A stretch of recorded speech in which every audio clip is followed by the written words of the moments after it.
दोस्तों A1 aptitude academy में फिर से आपका एक बार स्वागत है। तो आज की वीडियो में हम क्लास 11th का इकोनॉमिक्स का सिलेबस डिस्कस करने जा रहे हैं। तो हमारा जो कोड है इकोनॉमिक्स का 030 है। और जैसा कि आपको पता है कि इस बार जो एग्ज़ाम होने हैं 2 टर्म्स में होने हैं, तो टर्म 1 एंड टर्म 2। तो टर्म 1 जो है आपका ओएमआर शीट वाला एग्ज़ाम रहेगा, जिसमें मल्टीपल चॉइस क्वेश्चन आएंगे और आपको 4 ऑप्शंस होंगे, 4 में से एक ऑप्शन ठीक होगा, आपको गोले भरने होंगे, ठीक है। तो उस टाइप का पेपर है, तो काफ़ी स्कोरिंग पेपर रहता है। तो आपको टर्म 1 के लिए पूरी जान लगा देनी है, ताकि आपका कोई भी क्वेश्चन गलत ना हो और 100% भी आप स्कोर कर सकते हैं इस एग्ज़ाम में।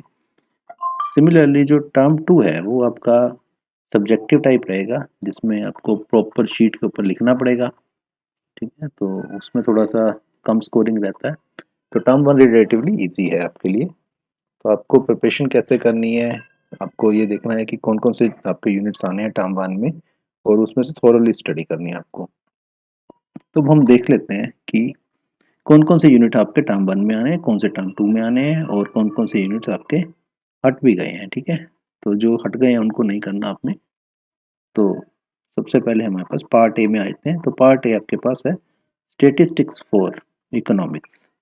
तो स्टेटिस्टिक्स फॉर इकोनॉमिक्स ये आपका पार्ट ए है। तो यहाँ पर फर्स्ट जो यूनिट है वो है हमारे पास इंट्रोडक्शन। तो इंट्रोडक्शन आपका 4 मार्क्स का आएगा यहाँ से। तो स्टेटिस्टिक्स का आपको पता है कि स्टेटिस्टिक्स डाटा से डील करता है, ठीक है। तो डाटा के ऊपर आपने एनालिसिस करना है, कलेक्शन करना है, ये सब चीज़ें रहती है ना। तो देखिए, अब इंट्रोडक्शन हो गया, उसके बाद आ गया कलेक्शन, ठीक है। कलेक्शन कलेक्शन किस चीज़ की कलेक्शन है? डाटा की कलेक्शन है। देन ऑर्गेनाइजेशन, डाटा की ऑर्गेनाइजेशन है। देन हमारे पास प्रेजेंटेशन है डाटा की, ठीक है। तो ये डाटा से रिलेटेड हो गया सारा का सारा। मार्क्स देख लेते हैं, मार्क्स 9 है इसमें, 9 मार्क्स का आएगा यूनिट। उसके बाद आता है हमारे पास स्टेटिस्टिकल टूल्स, ठीक है। अब डाटा आपने कलेक्ट कर लिया तो कुछ एक स्टेटिस्टिकल टूल आप लगाकर उसको एनालाइज करोगे डाटा, ठीक है। टूल एंड इंटरप्रिटेशन, ठीक है। जो डाटा कलेक्ट किया उसको इंटरप्रेट करना है। तो उसके लिए हम क्या कर रहे हैं, देखिए टूल्स कौन कौन से आपके सिलेबस में। अर्थमेटिक मीन है पहला, ठीक है। दूसरा है मीडियन, तीसरा है मोड। ये सब कुछ आप पढ़ के आते हैं मैथमेटिक्स में पहले से ही, ठीक है। कोई नई चीज़ नहीं है आपके लिए मीन, मीडियन, मोड। यहाँ पर लेकिन ये होगा कि डाटा आपका पूरा ग्रुप डाटा, अनग्रुप डाटा, हर तरह का डाटा आएगा। थोड़ा सा डिटेल में आपको स्टडी करना पड़ेगा। तो ये 10 मार्क्स इसलिए दिए गए हैं यहाँ पर, ठीक है। तो टोटल आपके पास पार्ट ए में हो गया 23 मार्क्स का ये सिलेबस। तो उसके बाद हम आए थे पार्ट बी में। तो पार्ट बी में हम देखते हैं कि हमारे पास क्या क्या है। यहाँ पर देखिए इंट्रोडक्टरी माइक्रो इकोनॉमिक्स। तो ये माइक्रो इकोनॉमिक्स की इंट्रोडक्शन है आपके पास। तो सबसे पहले इंट्रोडक्शन, ये चैप्टर 4 मार्क्स का है, कोई प्रॉब्लम नहीं है। देन आता है हमारे पास कंज्यूमर्स, ठीक है। Consumers equilibrium. अब कंज्यूमर कौन होता है? जैसे मान लीजिए आप कोई सामान लेने जाते हैं, ठीक है। आप सब्जी खरीदने जाते हैं मान लीजिए, तो आप क्या है? कंज्यूमर है ना सब्जी के, ठीक है। तो जो भी चीज़ आप कंज्यूम करते हैं, मतलब हर एक कस्टमर चाहे वो कोई भी प्रोडक्ट लेता है या कोई सर्विस लेता है, तो वो कंज्यूमर बन जाता है, ठीक है। जैसे मान लीजिए आप स्कूल में पढ़ने जाते हैं, ठीक है। तो आप कंज्यूमर है ना, आप क्या कंज्यूम कर रहे हैं? आप एजुकेशन को कंज्यूम कर रहे हैं। तो आप उसके लिए फी पे कर रहे हैं स्कूल को, तो आप कंज्यूमर हो गए। अब कंज्यूमर का इक्विलिब्रियम क्या है, ठीक है। इस चैप्टर में ये पढ़ाया जाएगा, कंज्यूमर्स इक्विलिब्रियम। अब कंज्यूमर क्या कर रहा है? सर्विस ले रहा है या प्रोडक्ट ले रहा है, ठीक है। वो तो उसको मिल रहा है ना, लेकिन उसके बदले में वो क्या दे रहा है? पैसा दे रहा है ना। तो इक्विलिब्रियम पॉइंट कहाँ पर होगा? देन आए थे हमारे पास डिमांड क्या होती है, ठीक है। Equilibrium and demand. तो ये 13 मार्क्स का पूरा चैप्टर। तो यहाँ पर आपका 17 मार्क्स का हो गया ये पार्ट बी। तो टोटल आपका 40 मार्क्स का ये सिलेबस हो जाता है, ठीक है। 10 मार्क्स आपके प्रोजेक्ट वगैरह के रहते हैं। तो यहाँ पर प्रोजेक्ट वर्क लिखा हुआ है, 10 मार्क्स का हो गया आपका। प्रोजेक्ट आपको एक ही करना है, उसका आधा पार्ट आपको टर्म 1 में करना है, आधा पार्ट टर्म 2 में करना है। इस टाइप का रहता है सिस्टम जनरली। तो यहाँ पर देखिए ओनली वन प्रोजेक्ट साफ साफ लिखा हुआ है, एक ही प्रोजेक्ट बनाना है आपको। अब हम आए थे टर्म 1 का डिटेल सिलेबस।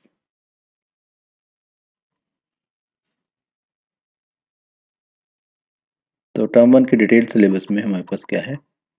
पहला है स्टेटिस्टिक्स फॉर इकोनॉमिक्स, ठीक है। ऊपर हमने पढ़ लिया सब कुछ, अब उसी की डिटेल देख लेते हैं हम। तो पहला है इंट्रोडक्शन। इंट्रोडक्शन में क्या आएगा? व्हाट इज इकोनॉमिक्स, ठीक है। इकोनॉमिक्स की डेफिनेशन आ जाएगी। देन मीनिंग, स्कोप, ठीक है। फंक्शंस, मीनिंग, स्कोप, फंक्शंस, मतलब काम क्या क्या करती है, ठीक है। स्कोप मतलब कहाँ कहाँ यूज़ कर सकते हैं।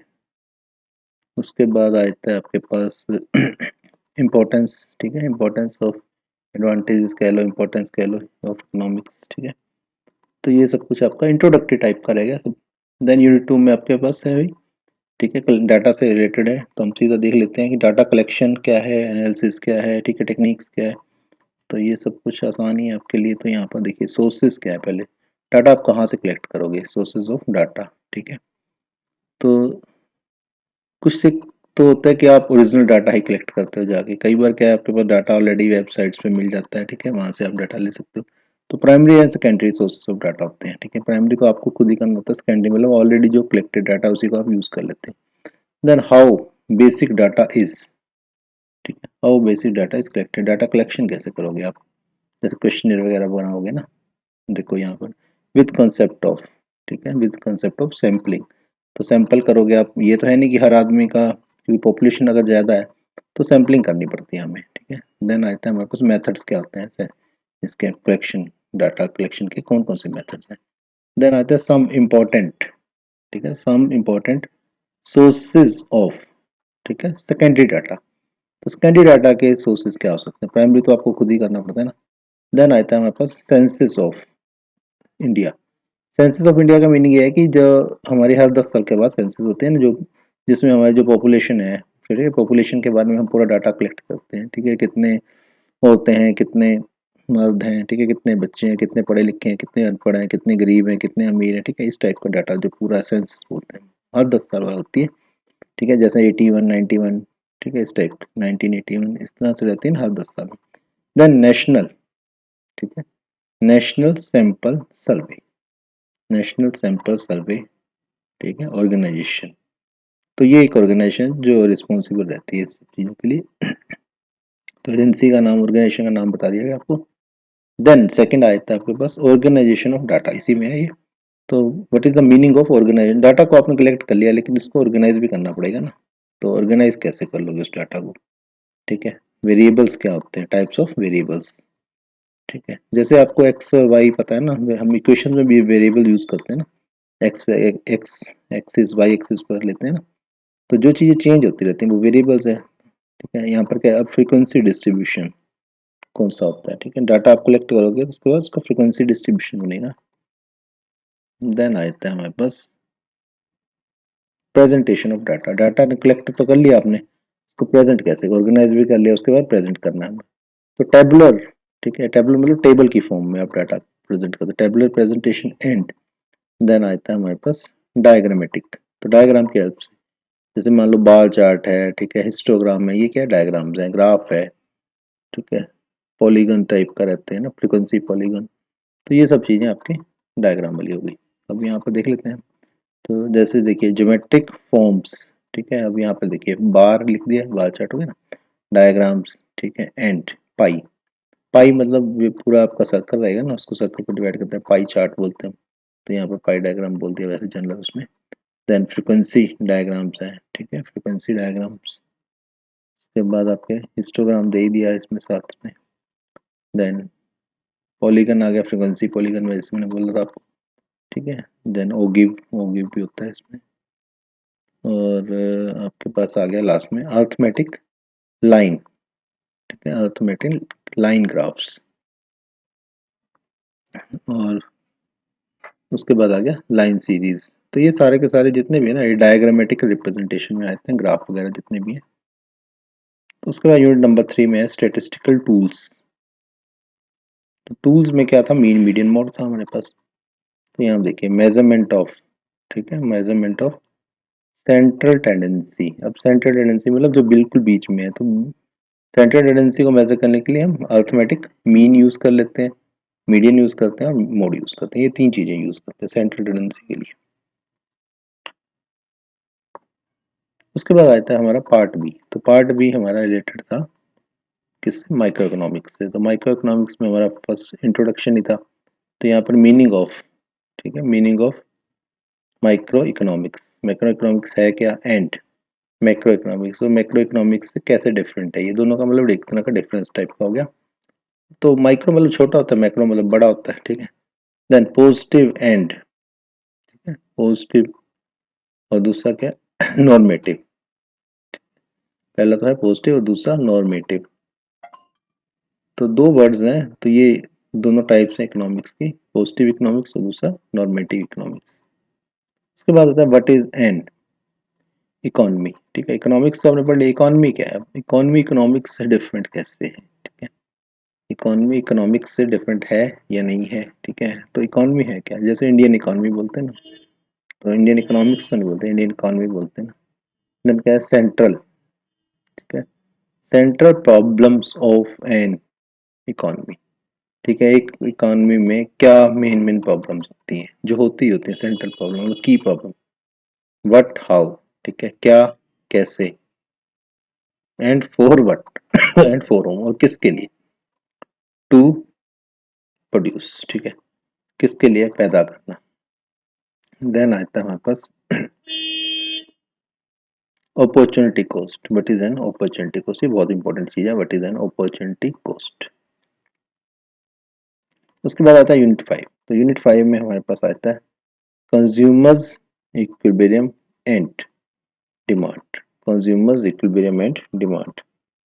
अब कंज्यूमर तो आपको पता ही है, कस्टमर, ये कंज्यूमर जैसे मैंने पहले बता दिया था। ठीक है, अब कुछ पैसा खर्च करता है, ठीक है, उसके बदले में उसको सर्विस या प्रोडक्ट मिलता है।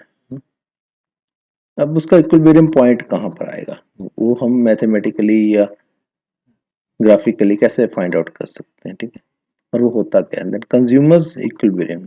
ठीक है, इक्विलिब्रियम हमेशा इस तरह से याद रखो कि बैलेंस टाइप का रहेगा, बीच मतलब इक्वल से बना ना, तो बैलेंस पॉइंट मतलब ना प्रॉफिट ना लॉस, इस टाइप का ना। तो मीनिंग ऑफ पहले क्या है, यूटिलिटी। यूटिलिटी क्या होती है, अब मान लीजिए यूटिलिटी बना है, यूज से बना है, जैसे कोई चीज आप खरीदने जाते हो तो आपके लिए कितनी यूजफुल है, वो उसकी यूटिलिटी है। अब जिस चीज के बाद बिना गुजारा ही नहीं है, उसकी यूटिलिटी तो बहुत ज्यादा होगी ना, और जिस चीज के बिना गुजारा है तो उसकी यूटिलिटी थोड़ी कम होती जाती है ना। देन मार्जिनल यूटिलिटी क्या होती है, अब टाइप्स आ गई, ये सब यूटिलिटी के टाइप्स है। मार्जिनल यूटिलिटी, ठीक है, then law of diminishing marginal utility. तो डिमिनिशिंग का मतलब होता है कम होते जाना। ठीक है, डिमिनिशिंग का मतलब कम होते जाना। क्या कम हो रहा है, मार्जिनल यूटिलिटी कम होती जा रही है। उसके बाद आता है कंडीशंस ऑफ, ठीक है, कंज्यूमर्स इक्विलिब्रियम यूजिंग, कैसे आपने निकालनी है conditions of consumer equilibrium using, ठीक है, marginal utility. Marginal utility analysis से आपने ये निकालना है कंज्यूमर्स इक्विलिब्रियम, इसलिए आपको ये पहले पढ़ाया गया है ना। उसके बाद आता है हमारे पास इनडिफरेंस। इनडिफरेंस का, इनडिफरेंस का वैसे मीनिंग क्या होता है, मतलब जिसका कोई लेना देना ना हो उससे। ठीक है, बिल्कुल इंडिफरेंट हो गया ना, ठीक है, उसकी तरफ देख भी नहीं रहा। तो इंडिफरेंस कर्व एनालिसिस, ये पूरा पूरा 3 वर्ड्स का है, इंडिफरेंस कर्व एनालिसिस। किस चीज की है, of consumers equilibrium, of consumers equilibrium. तो यहाँ भी ये समझो कि एक कर्व है, कर्व मतलब कोई डायग्राम होगा जिसकी हेल्प से हम ये एनालिसिस कर रहे हैं। तो यहाँ पर देखिए द कंज्यूमर्स, ठीक है, बजट। अब कंज्यूमर का जो बजट है, ये तो पता ही है आपको, जो पैसा है, मान लीजिए मैं कोई सामान खरीदने गया हूँ, ठीक है, मार्केट में फ़ोन खरीदने गया हूँ, तो पहले मैं सोच के जाऊँगा ना कि इतने का फ़ोन खरीदना है, मान लो 10,000 का फ़ोन खरीदना है, तो 10,000 मेरा बजट है। ठीक है, मैं 9,000 का खरीद सकता हूँ, 11,000 का खरीदूंगा तो दिक्कत है ना। तो बजट के विद इन बजट चलना चाहिए ना, अदरवाइज खरीद, ठीक है आपको पसंद आ गया 11,000 का भी, लेकिन आपको फिर वो बजट से बाहर चले जाओगे ना। तो बजट आपको एक आइडिया, रफ आइडिया आप लेके चलते हो कि ये मेरा बजट है, इस बजट में मैंने ये चीज़ खरीदनी है। अब कंज्यूमर का बजट हो गया ना, बजट सेट, ठीक है, बजट उसने जो सेट किया था, and budget line, budget set and budget line. ठीक है, अब ये जो चीज़ें है ना, सेट और लाइन, ये दोनों चीज़ें जो मतलब ये एक आपकी मैथमेटिकली कह लो, ग्राफिकली कह लो, तो ये चीज़ें हैं, इसके साथ दो पॉइंट, दो आपको टर्म्स याद रखनी है, बजट सेट क्या होता है और बजट लाइन क्या होती है। देन आता है प्रेफरेंसेस ऑफ द कंज्यूमर। अब कंज्यूमर की प्रेफरेंस क्या है, ठीक है, कंज्यूमर की प्रेफरेंस क्या है।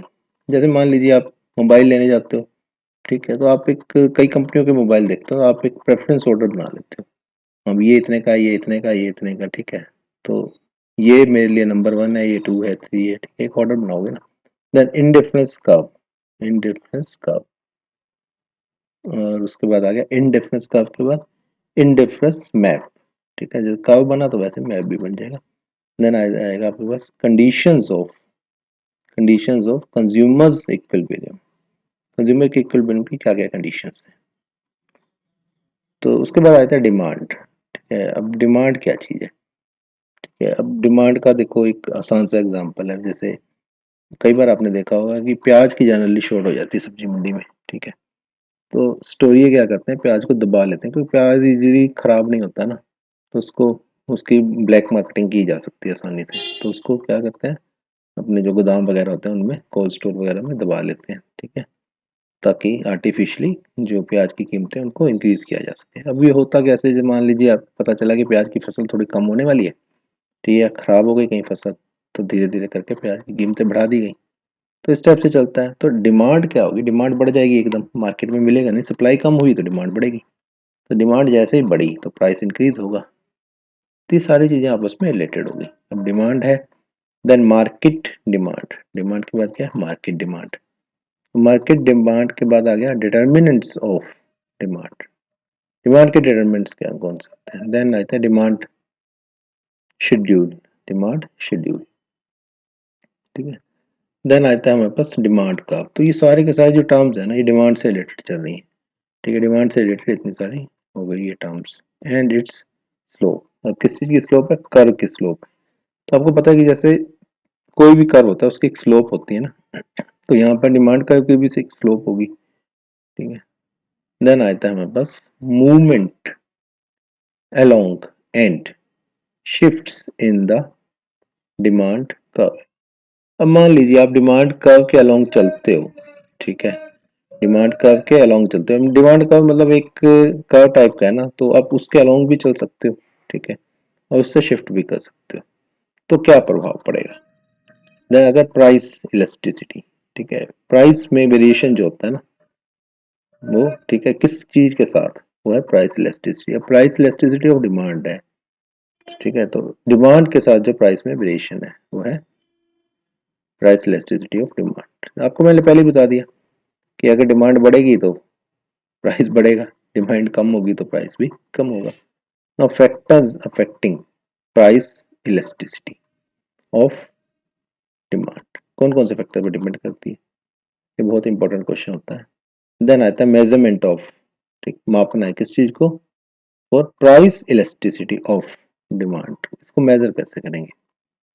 ठीक है, देन आता है हमारे पास लास्ट में परसेंटेज। ठीक है, परसेंटेज चेंज। तो परसेंटेज चेंज मेथड, एक ये मेथड आपको बता दिया गया, क्वेश्चन भी खुद ही पूछा उसने, आंसर भी दे दिया आपको। परसेंटेज मेथड से आपने इसको चीज को करना है, परसेंटेज चेंज मेथड से।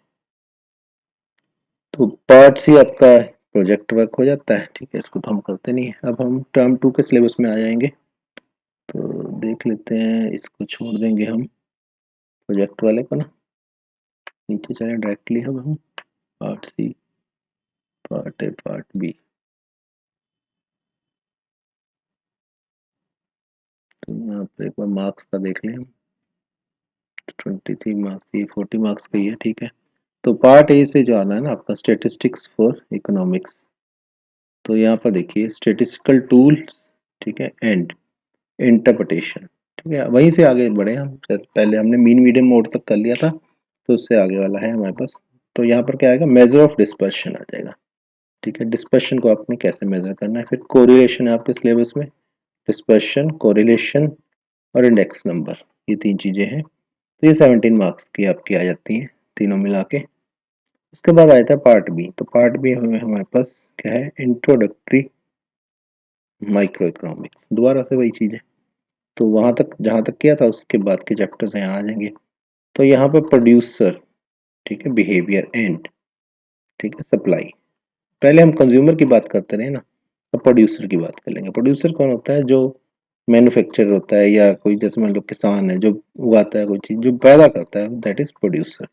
तो उसका बिहेवियर कैसा रहेगा। और सप्लाई क्या होती है, वहां पर डिमांड थी और यहाँ पर सप्लाई है। तो ये 13 मार्क्स पे। उसके बाद दोबारा से आता है फॉर्म्स ऑफ, ठीक है, फॉर्म्स ऑफ मार्केट। मार्केट की डिफरेंट फॉर्म्स कौन कौन सी हैं। देन प्राइस, ठीक, प्राइस डिटर्मिनेशन।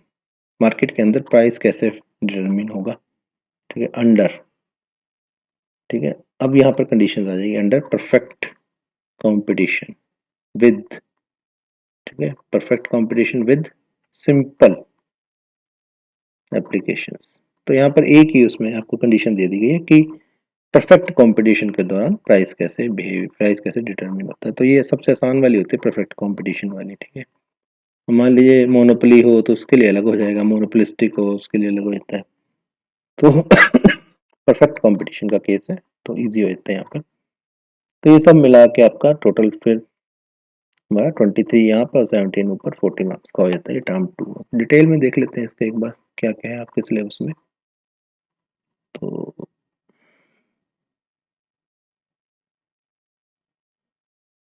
यहाँ देखते हैं हम, डिटेल देखते हैं सिलेबस की। तो ये आपका है पार्ट ए। तो पार्ट ए में यूनिट 3 में आपका स्टेटिस्टिकल टूल्स था। यहाँ पर हमारे पास मेजर ऑफ डिस्पर्शन है पहले, तो यूनिट नंबर 3 था ये, ठीक है। मेजर ऑफ डिस्पर्शन में हमारे पास सबसे पहले है एब्सोल्यूट डिस्पर्शन, ठीक है। डिस्पर्शन क्या होता है, फैलाव, जैसे किसी चीज का फैलाव कितना है, ठीक है। तो एब्सोल्यूट डिस्पर्शन ये सबसे पहला टॉपिक है हमारे पास। देन आता है हमारे पास स्टैंडर्ड डेविएशन, ठीक है। तो देखिए साथ में ब्रैकेट में लिखा हुआ है स्टैंडर्ड डेविएशन। तो ये आपने फॉर्मूला वगैरह पढ़ा भी है, इसका सिग्मा होता है ना, जैसे स्टैंडर्ड डेविएशन का फॉर्मूला वेरिएंस, इसका स्क्वायर वेरिएंस हो जाता है। तो ये चीजें पढ़ के आए हम पहले से मैथमेटिकली। देन आता है रिलेटिव डिस्पर्शन क्या होता है, ठीक है। उसके बाद साथ में आता है कोफिशिएंट ऑफ वेरिएशन क्या होता है। तो ये सारी की सारी जो चीजें ना डिस्पर्शन से रिलेटेड है, मतलब वेरिएशन हो गया, फैलाव है ना सब में ही। देन आता है हमारे पास कोरिलेशन। कोरिलेशन मतलब एक चीज का दूसरी चीज के साथ जो रिलेशन है, ठीक है, उसको मैथमेटिकली कैसे एक्सप्रेस करते हैं, ठीक है। तो कोरिलेशन की हाईएस्ट वैल्यू जैसे कोफिशिएंट ऑफ कोरिलेशन की 1 होती है, ठीक है। तो 1 है मतलब तो 100% कोरिलेटेड है। तो यहाँ पर मीनिंग क्या होता है इसका, ठीक है। सबसे पहला है मीनिंग क्या है।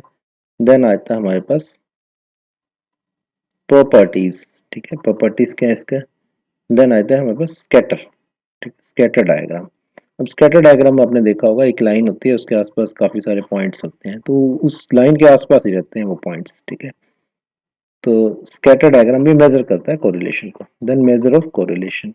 देन अब कार्ल पियर्सन, इसने एक ना मतलब ये स्टेटिस्टिशियन था, ठीक है। तो इसने एक कोफिशिएंट दिया था अपना, तो इसका मेथड है, ठीक है, कार्ल पियर्सन मेथड। तो इससे हम कोरिलेट कोफिशिएंट ऑफ कोरिलेशन निकाल लेते हैं।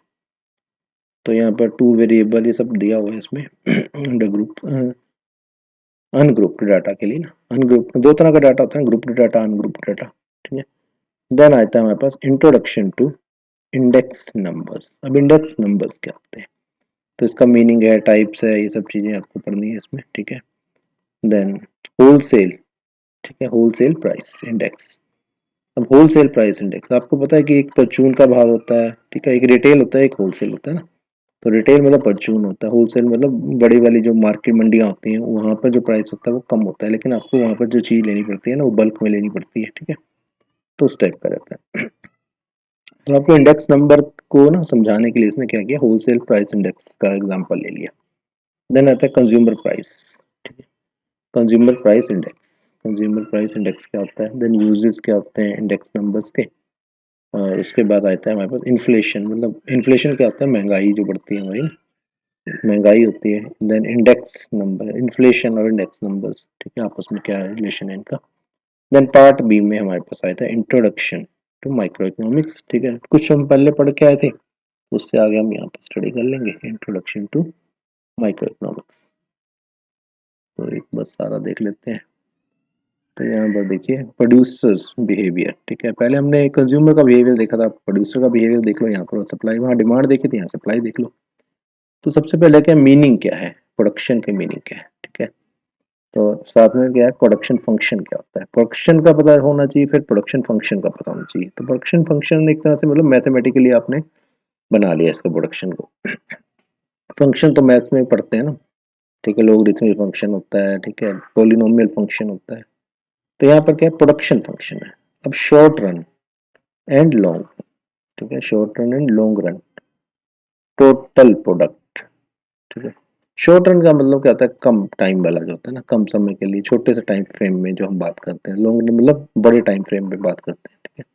देन टोटल प्रोडक्ट, टोटल मतलब टोटल जो पैदा हुआ total product. Then average product क्या है, ठीक है। टोटल हो तो सारा हो गया, एवरेज मतलब उसकी एवरेज ले ली। एंड देन मार्जिनल प्रोडक्ट, ठीक है, मार्जिनल प्रोडक्ट। तो ये तीनों टर्म्स है, मार्जिनल मतलब हम निकाल लेंगे इससे। देन आता है हमारे पास return to a factor, return to a factor. अब आपने रिटर्न कितनी मिलेगी ना, return to a factor. Then आता है कॉस्ट, कॉस्ट होती है लागत। मान लो जैसे किसान है, उसको बीज डालेगा, पानी देगा, ठीक है, लागत तो लगाएगा ना पहले, तो सब कॉस्टिंग पहले अपनी कैलकुलेट कर सकता है वो।